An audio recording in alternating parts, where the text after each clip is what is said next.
If you're a hardscaper doing a million per year, you've probably tried paid ads. Maybe they worked, you got some work from it, maybe they flopped completely and didn't work, or maybe they sort of worked but were inconsistent, you had a lot of up and down months with it. And you probably noticed if you did see some kind of success with the ads, that a lot of the leads coming through were for a lot of small job inquiries. And you know this from running a hardscaping company, those $2,000 to $4,000 patios are not gonna be the jobs that pay your bills. The problem is not the market itself, it's the ads that you're running. There are three elements that actually attract the homeowners that'll write you a check for 50 grand. In this video, that's exactly what we'll be going over. And before you scroll off, make sure to stick around for the end of this video, because the pillars that I'm about to share with you and the principles of attracting these $50,000 clients, they work much better when you apply these three things directly together. So make sure to stick around for the video. The three things work much better when you apply them all at the same time. Also, with that being said, I want to emphasize that this video is more so for video styled ads opposed to pictures. Videos just tend to work better when it comes to the home improvement space as a whole. You can also apply these principles towards your static and still images, but I'm just letting you know the principles will overall work better for videos, and this video that I'm making right now is intended to give you the direct instruction on how to apply these three pillars of attracting the $50,000 homeowners towards the video ads that you make for your hardscaping company. The first piece of the ads is the messaging. The messaging on your ads is where the filtering and the qualification process actually start. It's not when you have a sales rep reach out to that lead or when you have that lead go to a landing page. It's right in the beginning of the ad at the messaging. And what I mean by this is the hook and the body of your video-based advertisements, which the hook is the beginning of the ad, it's those first few seconds. The body is that fat chunk in the middle. These need to curate and speak to the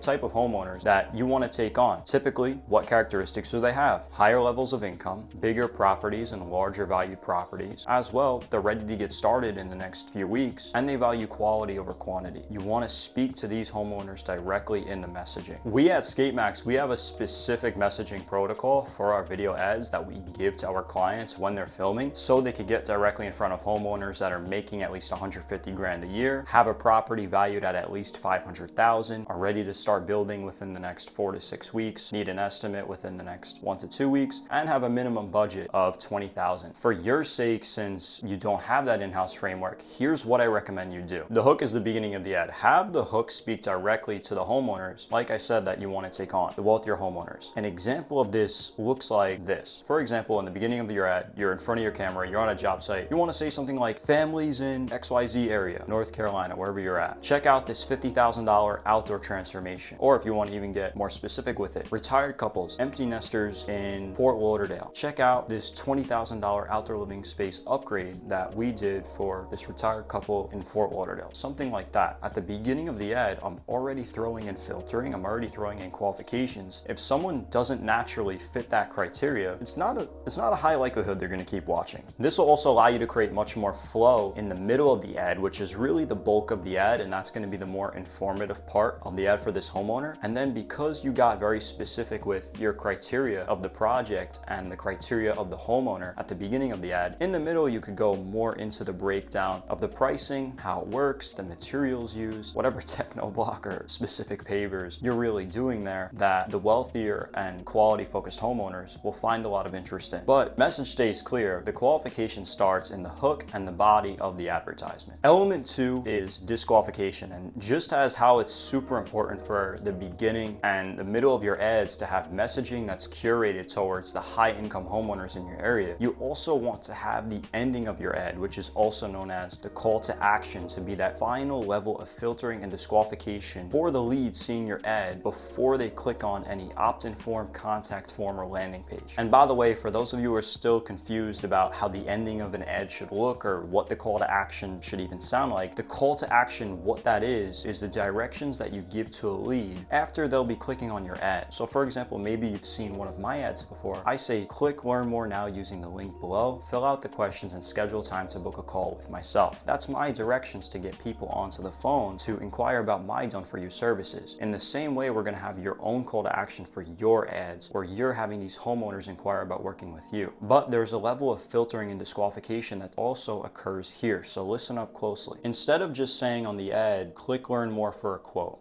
call us now for an estimate. You want to financially qualify in the call to action. So you want to say something along the lines of, if you're a homeowner in Los Angeles County, if you're a homeowner in Gustine, California, if you're a homeowner in Brickell, wherever you might be, all right? If you're a homeowner in Charlotte, North Carolina, and you have at least $20,000 to invest into your outdoor living space transformation, click call now, learn more, get quote, whatever your specific button might be. Click that button below to speak with us and we'll show you how we can transform your outdoor space. Or if you got maybe a little bit more specific, empty nesters and families in this area who have at least $20,000 to invest in your outdoor space, click learn more below, see how we can transform your backyard this year. Something like that. Even in the ending of the ad, in the call to action, we're having a financial qualification there. If someone doesn't have that budget, they're just going to continue to scroll, and then the only people inquiring will be the people that have that budget. In the same way how I mentioned have 3 to 5 hooks and 3 to 5 bodies in the first segment of this video, you also want to have multiple different call to actions that you have in play, because you may notice you get more leads calling out Orange County homeowners with a $20,000 budget in this first way of saying it instead of the second way. So you want to have between like 3 to 5 variations of call to actions that you play around with when you're filming your own hardscaping ads on the job site or with your crew. So over the span of a few weeks and months, you really get an understanding of what resonates well with the homeowners in your area and what gets them to click, take action, book a quote with you, and ultimately end up writing you a fat check and paying you. That leads me into my last pillar here, which is targeting. And the reason targeting is the last pillar, not the first, is because you could have the best advertisement in the world with the best qualification, the best hook, the best body, and the best disqualification process in the call to action. And you could have the most shitty targeting in the world, and you'll most likely beat the hardscape or concrete contractor that has the best targeting in the world, but the most shitty messaging and just the worst call to action. And that's because, yes, while targeting is still very important, Facebook's algorithm eventually over time will adapt to the messaging in your ads. Over time, they'll begin to get an understanding of the homeowners that are number one, interacting, and number two, actually clicking on that landing page and submitting their information to you. Anyways, with targeting, you want to compile a list of zip codes, cities, counties, neighborhoods that you know already have a lot of homeowners and an influx of homeowners that will respond well to seeing your ad and that have just a wealthier group of homeowners overall. You're naturally going to appeal to these people anyway, so you might as well just target these cities, counties, and just parts of where you live directly instead of just dropping a pin for a 50-mile radius. Because if you drop a pin for a 50-mile radius, you're getting everyone there, the wealthy people, but then also the people who don't have the money. So you want to make that distinction within your location targeting. Target the zip codes, counties, cities, and zip codes that have the money for these services. And if that takes you time to compile, that's fine, but just make sure you have your set of locations dialed into a T. This leads me into my next point. Facebook and Instagram, Meta, which, geez, I love Zuckerberg's platform for how powerful it is. They also allow you to target based on layered levels of interest and as well income-based targeting. We at ScapeMax have a specific in-house framework that we use across all of our clients to ensure that they get the most out of all the targeting options and filtering options that Facebook has while still hitting each targeting with the ads. In your case, since you don't have that in-house framework, what I recommend is set up a few different targeting audiences. That could be 2, that could be 4, that could be 5, that could be 3, whatever it might be.